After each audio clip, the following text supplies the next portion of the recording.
on t'appelle souvent comme ça. Et effectivement, oui, bon, c'est comme ça.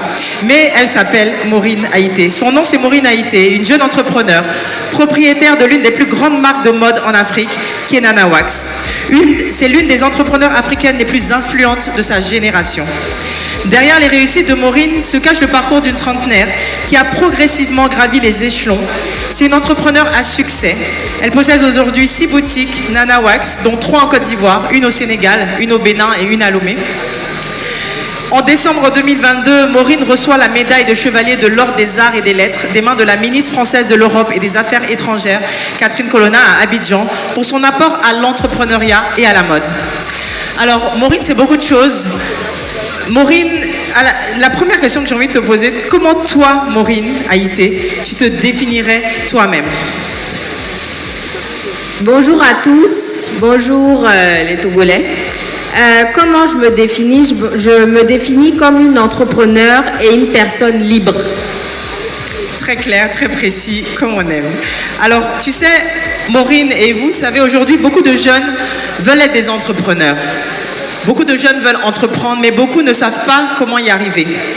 Il y a également, depuis l'arrivée des réseaux sociaux, beaucoup de faux modèles de réussite de nos jours. Et je suis contente qu'aujourd'hui, pour moi, c'est un vrai modèle de réussite entrepreneuriale, que Maureen soit là pour partager son expérience et aussi partager ses vérités sur ce parcours qu'est l'entrepreneuriat. Alors Maureen, aujourd'hui, on va parler sans tabou. De prime abord, est-ce que tu imaginais un jour en être là aujourd'hui?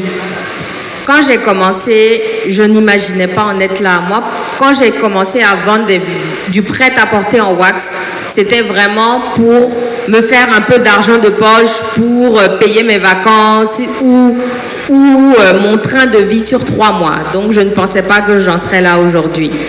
Alors, on a envie de savoir, est-ce que tu avais une stratégie de base? Beaucoup, quand on se lance dans l'entrepreneuriat, on nous parle de business plan, on nous parle de stratégie marketing. Est-ce que toi, tu avais une stratégie déjà bien précise quand tu t'es lancée? Quand j'ai commencé, je n'avais aucune stratégie parce que justement, je ne voyais pas ça comme un business à long terme. Pour moi, c'était juste payer mes vacances, payer mon train de vie pour mon stage que j'allais faire. Mais je ne voyais pas ça comme quelque chose qui allait durer même 1 an, jusqu'à dire 10 ans aujourd'hui. Donc, je n'ai jamais eu à faire de business plan.